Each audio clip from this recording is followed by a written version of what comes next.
Greetings everyone.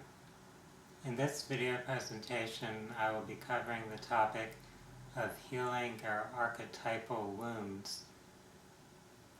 This subject really includes deconstructing our dysfunctional belief systems, all the misunderstandings and misperceptions that we've accumulated about ourselves, about life, about the world around us.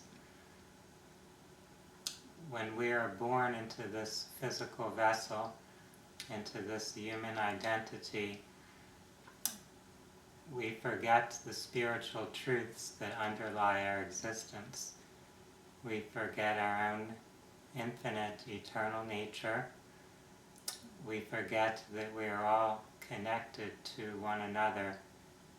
We are all connected to the same source, the same current of life and creation.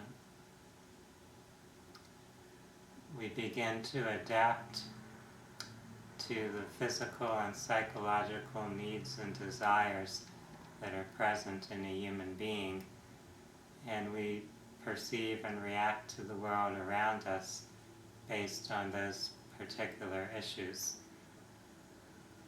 As an infant, as a baby, our physical survival is very important, so we need to have those basic needs met.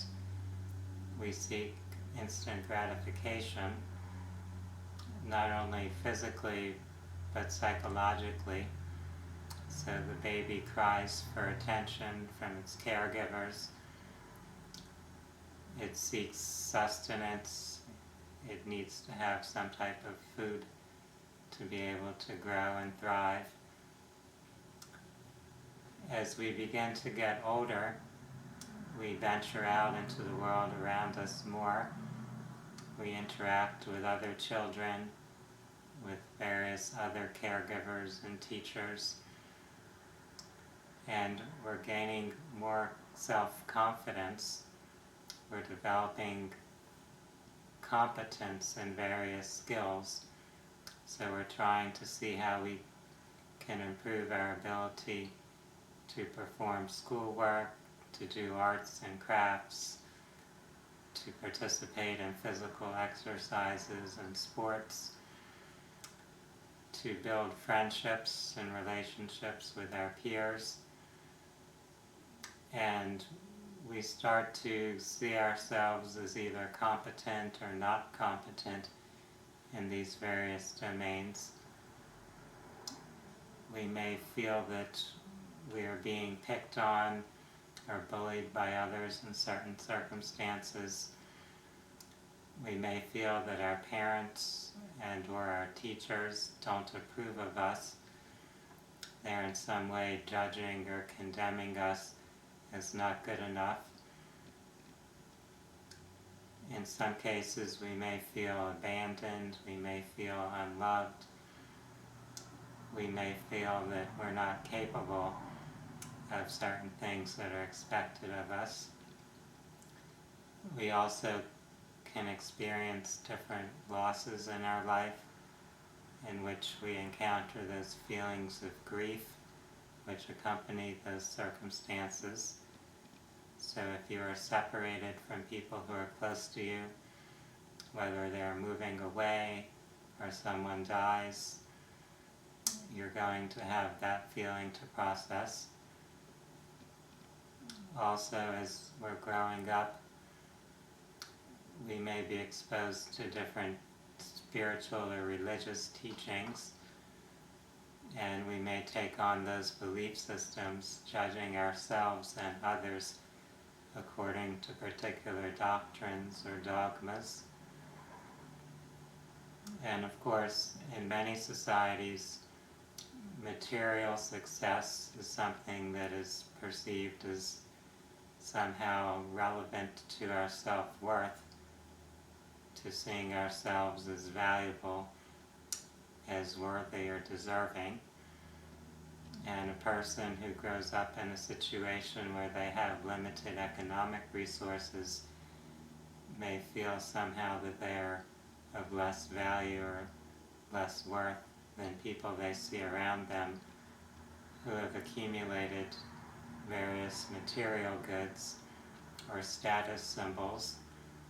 So it could be the type of clothing that people wear, the cars they drive, the houses they live in, all these different material representations of value. As we experience growing up in this society, we may become attached to those things as representations of our own value or worth. We also can take on other types of prejudices that are present in the world around us.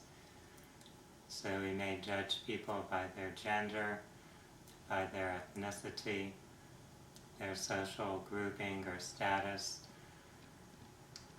We may make judgments about people's physical appearance.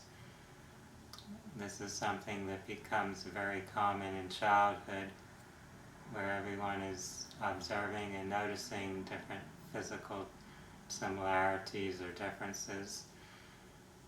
And children often develop a persona at that age based on those features. Of course, all of this is predicated on us forgetting deeper truths of who we really are, of our spiritual nature, of our eternal existence. It can be difficult as we're getting older to be able to review how we developed the different patterns and tendencies that we're experiencing or expressing in our lives. We accumulate much of this rather unconsciously. It becomes part of our personality or identity without us giving much conscious thought to this matter. And of course, when we have beliefs, we tend to attract situations or circumstances that reflect or reinforce those beliefs, since we're interpreting that reality through those beliefs.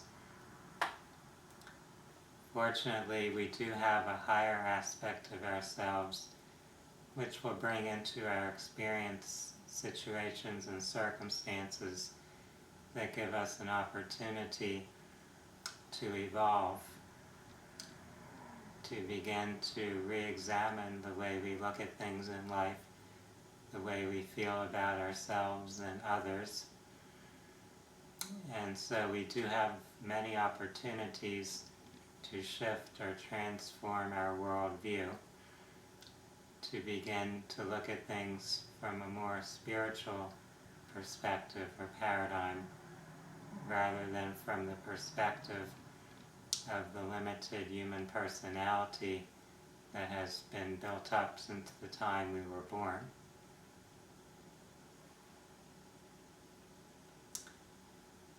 We all go through this process of being born as an infant and going through different stages of development as a human being. And there are various archetypal patterns or issues that frequently develop. These may relate to how we feel about ourselves, to anything that makes us feel less than, or anything that could lead us to look at ourselves as better than others.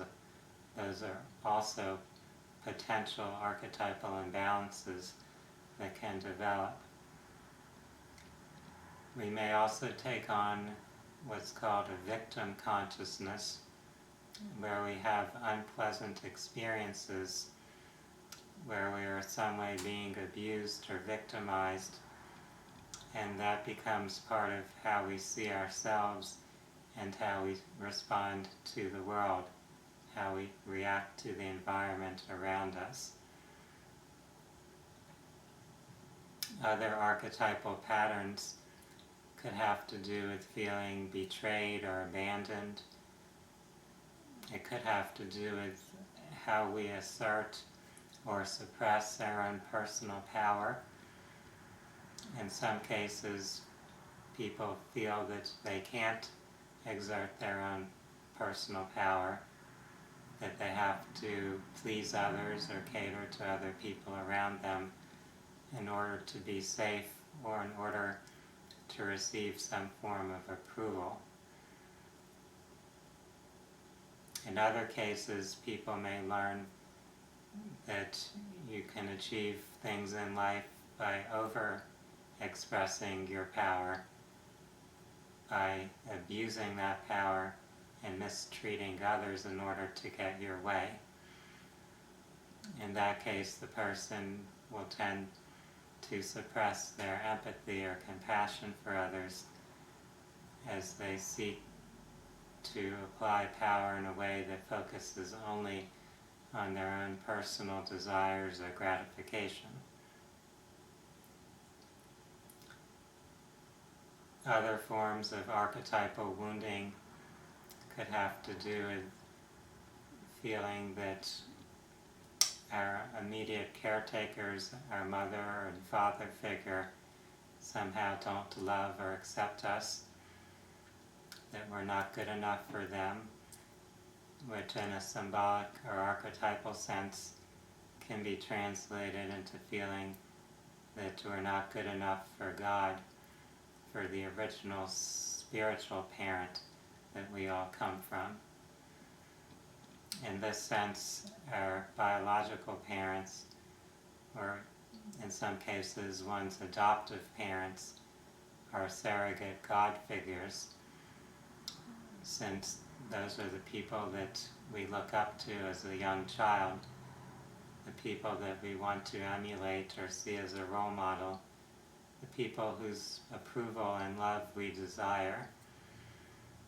And of course, the reality of human life is that those people aren't able to perfectly reflect the archetype of the divine parents. They all have their limitations, their own personal imbalances, their own archetypal wounds that affect how they treat others. And so inevitably, one's parents will somehow disappoint them, will somehow act in a way that is disturbing or unsettling or confusing.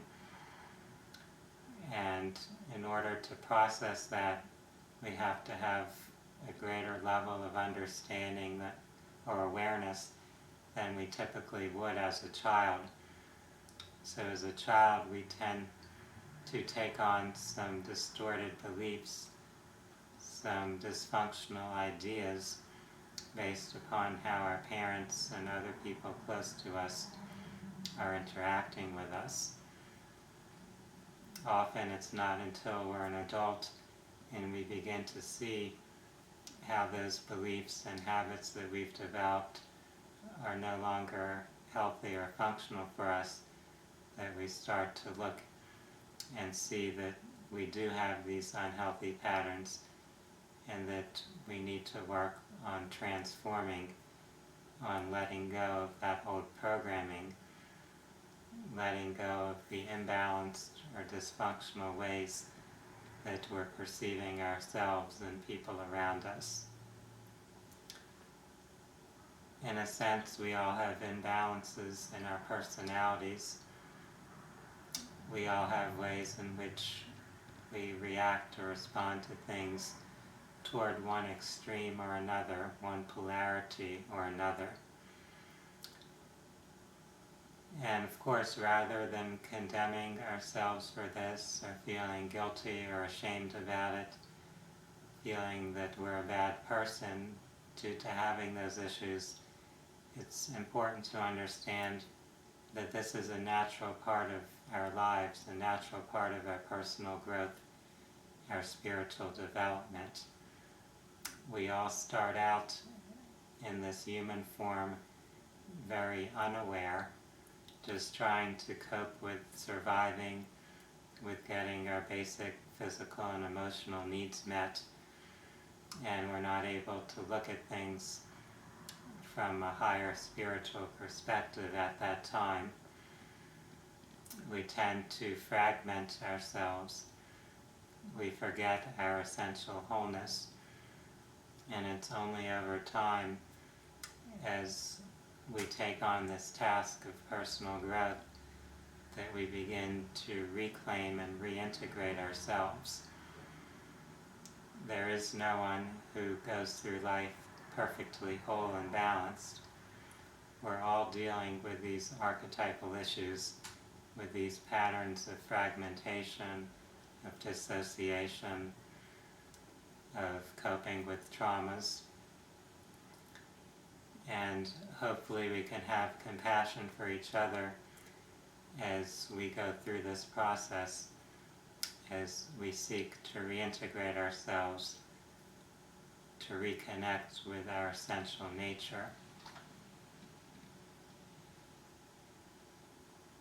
I hope that this short video clip has given each of you some ideas, some things to think about or contemplate as you continue forward on your personal growth journey. Have compassion for yourselves and for others. Know that this is a lifelong process, really a process that consists of many lifetimes that we're integrating. So you don't want to be hard on yourself for not getting to some point of complete resolution. There really is no point of complete resolution, no place where everything is resolved and complete. As spiritual beings, we continue to evolve and expand. There is no limit to what we can experience, to what we can learn or explore. Therefore, even when we've completed whatever our soul or higher self has chosen to go through in the human lifetimes, there will be other creative endeavors, other experiences to pursue beyond that. For those that are looking to explore topics about spirituality, personal growth, holistic healing, and other matters, I would invite you to look at more videos on my YouTube channel. Also to visit my website at www.phinsights.com. That's PHINSIGHTS.com.